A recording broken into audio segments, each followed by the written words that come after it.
दोस्तों, एक गरुड़ भगवान विष्णु का वाहन कैसे बन गया, चलिए जानते हैं। कहानी शुरू होती है आर्षि कश्यप की दो पत्नियों से, विनीता और कद्रु।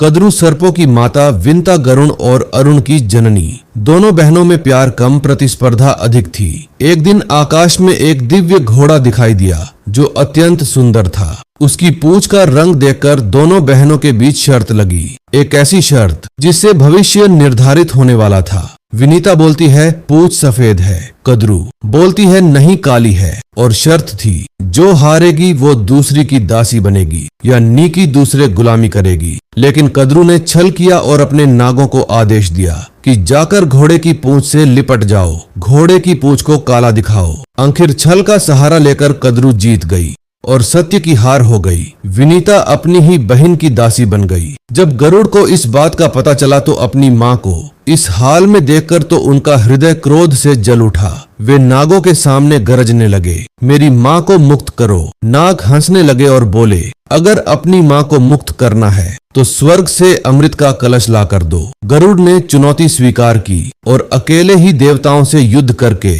अमृत कलश छीन कर लाए। लेकिन जैसे ही वे लौट रहे थे, स्वयं भगवान विष्णु प्रकट हुए। गरुड़, क्या तुम अमृत पीकर देवताओं को चुनौती देना चाहते हो? प्रभु, ये मेरे लिए नहीं, मेरी माँ की मुक्ति की कीमत है। गरुड़ का अपने माँ के प्रति प्यार और साहस को देखकर भगवान विष्णु बोले, तुम अमर रहोगे और आज से मेरे वाहन बनोगे। लेकिन गरुड़ ने प्रार्थना की और वरदान मांगा, प्रभु मेरा चिन्ह सदा आपके ध्वज पर रहे। तब से भगवान विष्णु का ध्वज गरुड़ ध्वज कहलाया। विनीता सदैव के लिए मुक्त हो गई। लेकिन नागों के साथ एक रहस्यमयी घटना और जुड़ गई। वो अमृत पीने से पहले स्नान करने चले गए। तभी इंद्रदेव वहां आ पहुंचे, कलश उठाया और स्वर्ग ले गए। जब नाग लौटे तो वहां पर उनको सिर्फ घास मिली। उन्हें लगा कि यहाँ अमृत की कुछ बूंदें गिरी होंगी, इसलिए वो इस जगह को चटाने लगे। इससे उनका मुंह फट गया। तब से कहा जाता है नागों की जीभ फटी होती है। अगर आप भगवान विष्णु के भक्त हैं तो कमेंट में हरी